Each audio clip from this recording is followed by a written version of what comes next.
दोस्तों इस वक्त हमारे साथ समाज सेवक महमूद हकीमी साहब मौजूद है। सर, गुज़िश्ता दिनों पहले जो है एक मासूम बच्ची 15 साल की डूबकर इंतकाल कर गई, ऐसी ख़बर है।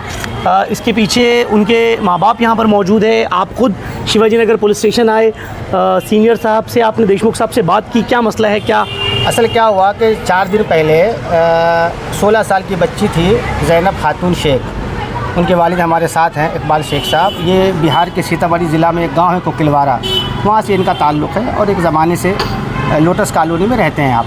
वो बच्ची हमेशा जो है कचरा फेंकने जाती थी रफ़ी नगर के पीछे, दुर्गा सेवा संघ के पीछे जो एक गटर है उस वहाँ पे। अब पुलिस का कहना ये है कि जब वो कचरा फेंकने गई उसी दरमियान वो अंदर गिर गई। हम लोगों का कहना ये है कि वो बच्ची नहीं थी, वो 16 साल की बच्ची थी ज़ैनब शेख। किसी न किसी कोई साजिश के तहत उसके साथ ये मामला हुआ है। इसकी हर तरह से अलग अलग एंगल से इसकी छानबीन, इसकी इंक्वायरी होनी चाहिए, क्योंकि हम पुलिस की कार्रवाई से मुतमईन नहीं हैं। कल पोस्टमार्टम हुआ राजावाड़ी हॉस्पिटल में, रात को उसकी तदफीन हुई बच्ची की, और हम लोग आज शिवाजी नगर पुलिस स्टेशन में पहुँचे हैं। सीनियर इंस्पेक्टर देशमुख साहब से मुलाकात हुई बहुत तफसीली, और हमने उनसे रिक्वेस्ट किया है कि आप हमको इंसाफ दिलाइए। उन्होंने कहा है, आश्वासन दिया है कि हकीमी साहब हम हर तरह से अलग अलग एंगल से इस केस की छानबीन कर रहे हैं, हमारी पूरी टीम लगी हुई है। सर, आपको क्या लगता है जिस तरीके से शिवाजी नगर पुलिस स्टेशन की टीम काम कर रही है, पुलिस काम कर रही है, तो आप संतुष्ट नहीं लग रहे? क्योंकि आप खुद शिवाजी नगर पुलिस स्टेशन आए, जाहिर तौर पर जिसके माँ बाप के साथ ये होता है वो तो संतुष्ट नहीं होगा। आप खुद शिवाजी नगर पुलिस स्टेशन है, और गुज़िश्ता दिनों में शिवाजी नगर में इससे पहले भी इस तरीके के इंसिडेंट हुए। एक 2.5 साल की बच्ची जिसका इस तरीके से हादसा हुआ था, और उसमें भी ये कहा गया कि डूब के मर गई। नहीं, बिल्कुल सही कहा आपने। अगर मैं मुतमईन होता तो पुलिस स्टेशन नहीं आता। मैं पुलिस स्टेशन आया, कल से मैं सीनियर इंस्पेक्टर के राब्ते में हूँ, मुसलसल मैं उनके कांटेक्ट में हूँ, और पोस्टमार्टम में भी ताख़ीर हो रही थी। मैंने सीनियर इंस्पेक्टर को बोल करके फ़ौरन पोस्टमार्टम करवाया। और दूसरी बात यह है कि पुलिस अगर चाह ले तो 24 घंटे के अंदर इस केस की सही छानबीन हो सकती है, लेकिन पुलिस ने अब तक कोई सही कदम नहीं उठाया है, जैसा मुझे लगता है।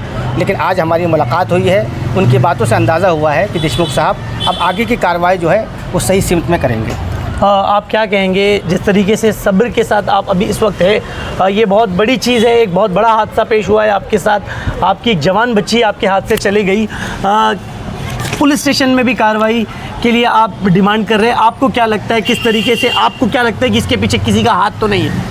अब देखो सर, ऐसा कुछ है नहीं है ना, किसी मेरी बच्ची तो छोटी बच्ची थी नहीं कि डूब सकती है। अब इसके अंदर क्या है, फुल रिपोर्ट होगा तो उसके बाद अच्छा मालूम, लेकिन पूरा सही चाहिए। जुमरात का वाक़या है, अगर फ्राइडे को सुबह में मैं अगर तहकीकात करें तो फ्राइडे को भी बॉडी मिल जाती है अपने को। फ्राइडे को एकदम लूज बन गए, और शुरू से इनका एंगल है, लव एंगल है, और मैं शुरू से बोला ऐसा कुछ है नहीं। आप इस तरीके की बात कर रहे हैं, लेकिन पुलिस जो है वो हर तरीके से इन्वेस्टिगेशन करती है। नहीं कर रही है। मैं ये पूछना चाह रहा हूँ, क्या आप इस बात से संतुष्ट नहीं है कि बच्ची डूब कर मरी? डूब के मर सकती नहीं है जी। तो आप अब पुलिस प्रशासन से, इस वक्त हकीमी साहब भी आपके साथ मौजूद है, चाहिए बस अपने को।